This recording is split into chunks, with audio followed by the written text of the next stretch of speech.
I work for the Environment Agency with national oversight for water resources. And I just want to give you a bit of a flavour of our work in that area. So, water. We're a nation that values the natural beauty of our environment, an environment which is dependent on sufficient water flowing through our rivers, lakes and groundwater. Water is also needed for people in the economy, for public water supply, agriculture, power generation and wider industry. Our role at the Environment Agency is to both balance these demands but also to plan for the future so we're resilient to future requirements and pressures. As one of the largest abstractors, I will focus today on public water supplies and describe how we're working with the water sector to ensure we meet the future needs of society. On average, we receive just under 900 millimetres of rain a year to support our rivers, lakes and groundwater. But that statistic hides a variability we have across the country. In the wettest part of the west and north, we can see as much as 2,500 millimetres, but this drops to 200 in the east and south. To add to this balancing problem, we often see the highest demands in these dry areas. Another dynamic in this balancing issue is our water consumption. On average, this is about 140 litres per head per day in England. We can and need to do more to use that water more efficiently and reduce demand. By comparison with our neighbours, our consumption is similar to France, but it's higher than Germany, Belgium and the Netherlands.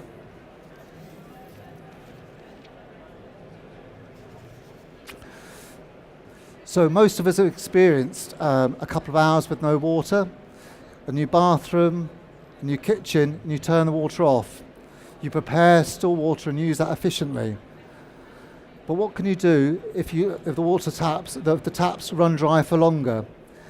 In 1976, thousands of standpipes were deployed in a number of parts of the country due to drought, as we didn't have enough water to maintain normal supplies. We came close again in 1996 when Yorkshire water reservoirs became very low, again through drought. Emergency restrictions were just about to enforce when the winter rain returned just in time.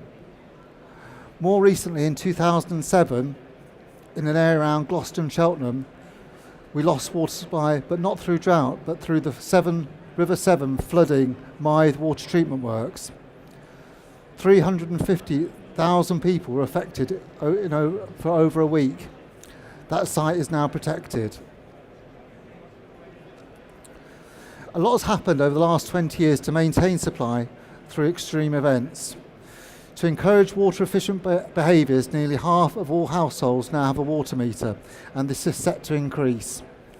This has been particularly targeted at the south and east of the country, where water is most scarce. And in some areas, companies have implemented universal metering programmes.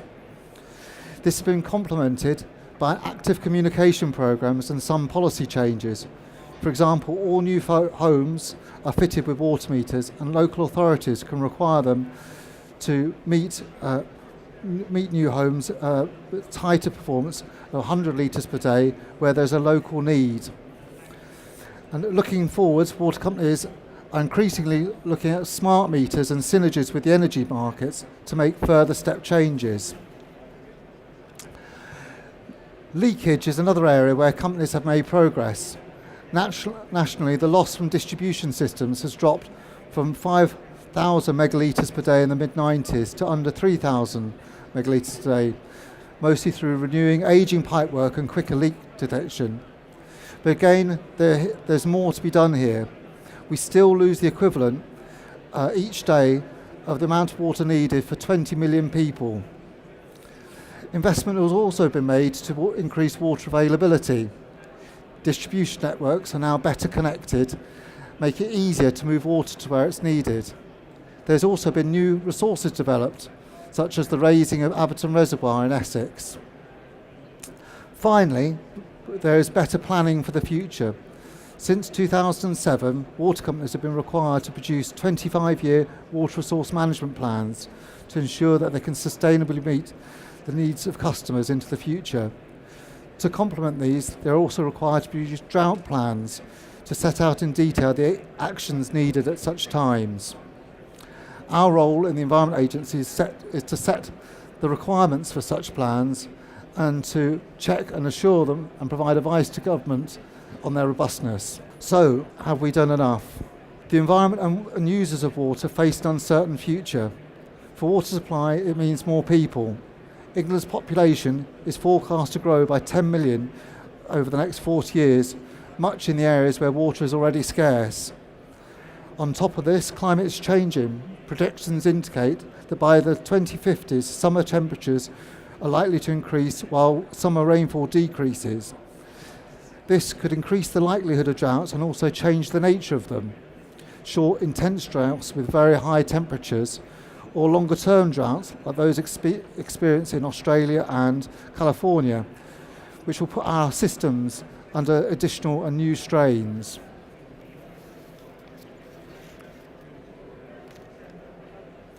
The needs of the environment will also change, and we'll need to keep abreast of science in that area to make sure that our regulation ensures that abstractions remain sustainable.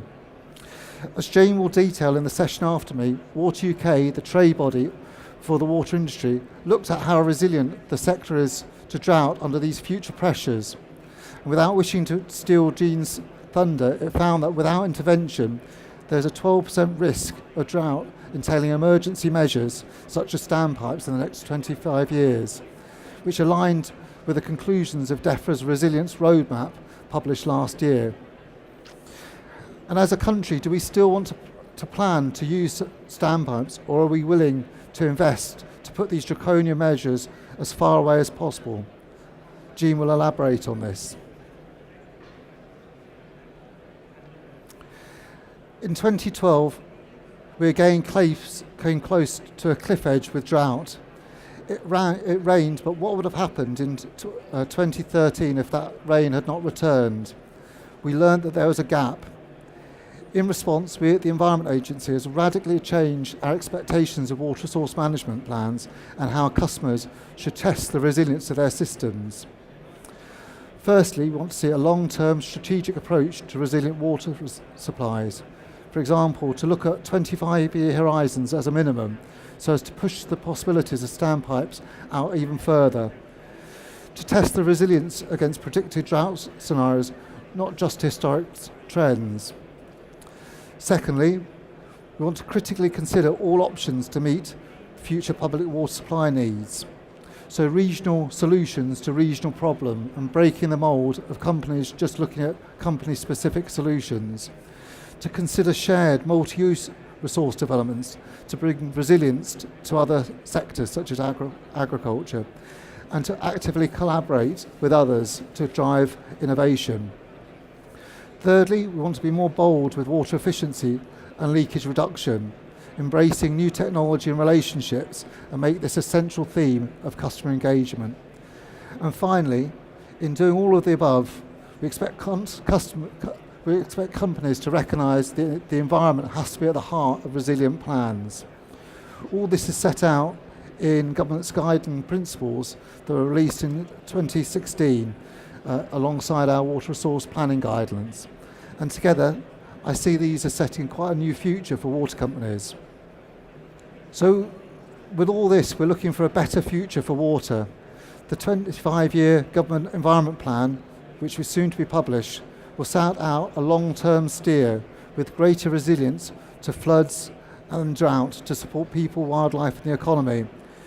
To achieve this, we expect the water industry to innovate and think long-term, from the most comprehensive demand management programme we've ever seen to new investment in supply, be that transfers, resource development such as reservoirs, effluent reuse or desalination.